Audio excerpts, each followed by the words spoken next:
What's up, guys? This is the Osmo.com Night Shift Podcast, talking some MLB. Split slate for Wednesday, September 12th. 4-game early on DK, 8-game main. I believe neither of the doubleheader games in the Nationals and Phillies, the Mets and Marlins will be included. At least that's what I assume right now. We're just going to talk about the 12 games. If something changes by then, we will go over it. Josh and I will be in the MLB strategy video Wednesday morning. As always, we will have from A to B at 2:30 Eastern. We will have ownership projections, rankings out for the MLB slate, more NFL content coming out as well. We will have the projections from Andrew Barron for MLB, so you can upload those. Lots of good stuff. Live before lock, I'll be on with Chris, and it should be a fun day full of content and two pretty interesting slates. So let's get into it here. We will talk about Dodgers and Reds first. Ross Stripling going up against Anthony Desclafani. Stripling is 7,300. He's a guy that I would have interest in, but I just have no clue how long he's going to go. 14 pitches in his relief outing. Hasn't pitched before that since the 8th or the 9th of August. So 8-9. That's over a month, and that just makes it really dicey to play someone for 7,300 unless they come out and say he's going to be limited to 85 pitches or something. On a short slate, I'm pretty comfortable with that, but I really don't see him going very deep at all here. Don't love a ton of bats against him in that Dodgers bullpen, but if I was going to one, it would probably be Suarez. Surprise, surprise. Desclafani for 5,700 on the other side. Someone that I just have no interest in. I mean, if you're playing him, it's because of ownership reasons and just to fit other bats in, but I really want the Dodgers on this early slate. Desclafani allowing just 11.9% soft contact against lefties this year.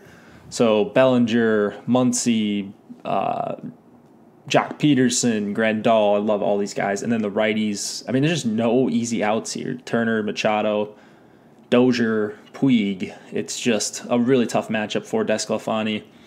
So I'll be all over the Dodgers. They're going to be my main stack on this slate if I can fit them in with the kind of expensive pitching options. Houston and Detroit, we have Garrett Cole going up against Daniel Norris. Here we go. My sheet's all messed up. All right, here we go. And don't you just love it when Excel quits on you right as you're trying to talk about the slate.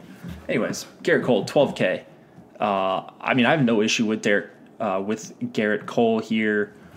The only problem is that I like two guys better than him on this slate, and they're both cheaper, and I think they both have as much upside, if not more. And it's a great matchup against the Tigers. A lot of righties in here, and the Tigers just aren't a good team. They have strikeouts. So nothing bad to say about the actual matchup. I just see Cole being probably the highest owned guy on this slate. And if I'm way wrong on that, then maybe I'll change my stance. But if we get ownership projections and Cole is 20% and Snell and Carrasco are both 40% or something, then maybe I'd change my opinion. But I really think Cole's going to be the highest owned. People love attacking Detroit, myself included. The problem is you can't really play Snell and Carrasco unless you take some really cheap bats, and Detroit actually has some. So Candelario, I think, is a guy that sticks out to me for 3,300.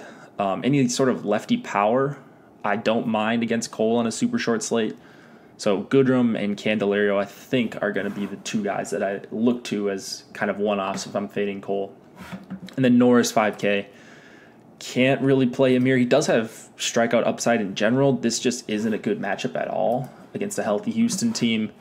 So I'm probably going to go elsewhere and go into the last couple of games for my starting pitching. Astros bat's going to be pretty chalky, I would have to imagine. Cleveland and Tampa Bay, we've got Carlos Carrasco going up against Blake Snell, two guys that I absolutely love as pitchers. I love on the slate. Just incredible upside from both of these guys. Carrasco, last two games, over a 20% swinging strike rate. Snell, 3 out of his last 4 games, over a 20% swinging strike rate. You just don't see numbers like that, and these guys are doing it regularly. It's just kind of insane. So Snell's at home. He's 10-5. People will see Cleveland and want to play these underpriced Cleveland bats, but I am all over Snell. He's my number 1 on this slate. He's a better pitcher than Garrett Cole right now, and he's cheaper. And yeah, the matchup's worse, but I'll bet on the talent and take hopefully an ownership discount on Blake Snell. Carrasco, 10-2. I mean, same thing for him. It's not a perfect matchup, but I think he is a better pitcher than Garrett Cole right now. Not saying by a wide margin or anything, but I think he is, and he's $1,800 cheaper. A little bit worse of a matchup, but again, just crazy swing and miss upside for Carrasco. And this is all assuming that Cole is as owned or higher owned than these other guys. So probably no bats in that game for me. Pirates and Cardinals, we have Jameson Taillon going up against Daniel Ponce de Leon. Taillon, 8,500. Not the worst spot for Taillon. Only one lefty you're really scared about in Matt Carpenter. I mean, Matt Adams is fine as well, but not someone I'm going to be worried about targeting against with a pitcher as solid as Taillon. So if I can fit Taillon with Snell and or Carrasco, I'm more than willing to do it here, especially if they roll out a bunch of righties for the Cardinals. I do actually like Carpenter against Taillon quite a bit, so he's going to be someone I go to in the event that I don't get to Taillon. And then Ponce de Leon is 6,200 here. He's my favorite kind of punt pitcher. The problem is I don't know how deep he's going to go. He just pitched. It'll be 4 days from now. By the time this game starts, 27 pitches in 2 innings in a relief outing. He's not someone that's going to go super deep anyways. You're looking for 5 innings here. I think he can maybe get you that. Pirates have been pretty bad against righties, but they also are super cheap. So if you're going with the Snell and Carrasco pairing, it's hard not to at least consider the Pirates. So I'm actually going to work backwards here, I think, and go fill in my pitchers first and then try to get as much upside as possible there and then fill in the bats and see just kind of who makes it fit. I'm willing to punt at a couple spots because I think we could see some pretty big pitcher scores out of some of these top guys. Let's move to the main slate now. We will go with Oakland and Baltimore. We have, not Daniel Megnan. It looks like, maybe it is going to be Megnan. Actually, let's see who DK has because I looked at this before, but now I'm forgetting who it was. Yeah, Bassett. Okay. Yeah, so no interest in Bassett. If there was Megnan, for whatever reason, I would have a little bit of interest in him. He's just someone that can miss a few more bats than Chris Bassett, and Magnan's also 4,900. So if it's Bassett, I don't think I need to go there. On the main slate, not really targeting Baltimore bats against him besides VR, but he's all the way up to 4,600 on the slate. So not the most appealing play if you're looking for a one-off. Cashner on the other side is 4,500. Cashner, not someone I usually find myself playing, and I really love these Oakland bats against him. So I'm going to be playing a bunch of Oakland once again. Baltimore bullpen, as we've talked about a bunch of times in the last few days, just so bad. So Oakland, one of my favorite stacks once again. All right, let's go to Toronto and Boston. Aaron Sanchez going up against David Price. Sanchez, 4,600. Price, 9,700. No interest in Sanchez. Boston bats, we don't really need to talk about them, I don't think. Sanchez is coming off a good start, but I think he was a little bit lucky as far as strikeouts. He's not going to be able to miss these bats, I don't think. So even at the punt price, I don't think I will be considering him. Price, 9,700. He just looks phenomenal right now. He's getting strikeouts. He's doing everything you'd want to see out of a $9,700 pitcher. 10 strikeouts against Houston in his last start. That is kind of absurd. You don't really see guys posting numbers like that. So I'm not really concerned about there being a bunch of righties in this Toronto lineup. All right, let's go to the next game. Milwaukee and Chicago. We have Chase Anderson going up against Kyle Hendricks. Anderson is 6,700. Hendricks, 8,200. No interest in pitching either side. I'd like to stack up the Cubs once again, but just that bullpen behind the Brewers starters makes me really nervous to do so. Daniel Murphy is 4,000 though, and I will be playing a bunch of him as well as Chris Bryant for 4,400. Hendricks 8,200 on the other side, just not someone I find myself getting to very often when he's at this price. So Brewers bats, I love Christian Yelich, and I love Travis Shaw here for 4,200. Yankees and Twins, we have Luis Severino going up against Jake Odorizzi. Severino is 9,400. Odorizzi is 5,500. Severino looks like kind of a trappy price here. There's a couple traps in this slate, I think. Severino has not had the good results. I mean, he had the 10 strikeout game, but allowed 3 earned runs in that game against Detroit. Coming off a really bad start against Oakland. Oakland's kind of a tough matchup, so I'm willing to take a risk on Severino. I mean, I still think his stuff is great. His xFIP's 310 for the season, getting swinging strikes, and the Twins are, as we know, not a good team.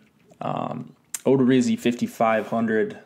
He's nothing more than a punt for me, and I actually like that there are a bunch of righties in this lineup. I know that Odorizzi has had reverse splits in the past, but those days are kind of behind him. At least this season they have been. He's giving up more power to lefties. I really love Aaron Hicks against him, but I don't think I'm going to be going to a lot of Yankees, and that may be an unpopular opinion here. White Sox and Royals, Carlos Rodon against Eric Skoglund. Rodon is 8,600 on DK, someone I really want to play here. Royals striking out over 28% against lefties over the last month, and Rodon obviously can handle either hand. He does struggle with speed, so Merrifield and Mondesi are a little bit concerning here, but I will be playing a ton of Rodon for 8,600. He's someone I've been late to jump on, and I will be doing it here. Skoglund, 4,800. I think that he is probably the worst pitcher on the slate, and giving up more than 40. Looking at his numbers against righties, let's see where I can't find Skoglund now. Here we go. Skoglund, 45% hard contact for Eric Skoglund, 144 whip. BABIP is obviously inflated. So I like me some Avisel Garcia, Jose Abreu, and that's pretty much about it. If Wellington Castillo is not in, I don't see him in the projected lineup, but that should probably change unless I miss something on Wellington. Arizona and Colorado, Coors Field, Patrick Corbin going up against John Gray. Corbin is 10-2 on this slate, and he's someone I don't mind taking a chance on in Coors Field. Just got that power slider. Sliders tend to break correctly if they are powerful in Coors, and Corbin certainly has one of the best ones in the entire MLB. Colorado bats, Arenado's worrying me because he is hurt, and Story is 5,700 here. I like Story as a one-off, but he is 5,700. It's just a really tough price to pay against a pitcher as solid as Corbin. Gray, 6,900 here. I'm a little bit worried about him, and it's because he's not been missing bats at all. Diamondbacks I actually love as a stack. Since August 5th, Gray's xFIP is up to 448, and he's not the same pitcher that was just getting unlucky before. He's a guy that he's just not the same pitcher. And I think the results are warranted. His recent poor results are warranted by his recent pitching. So I'm on the Diamondbacks. Love them as a stack in Coors. Texas at LA, the Angels. We have Giovanni Gallardo against Felix Pena. Love Pena here. Striking out. Texas is striking out 25% of the time outside of Arlington against righties this season. Gallardo, 4,700. Not someone I am looking to play here. I really like Trout, Ohtani, and Andrelton Simmons, and I also like Jose Miguel Fernandez for just $3K on this slate. So that's going to do it for the Night Shift podcast. Hope you guys enjoyed this. I will see you back tomorrow morning.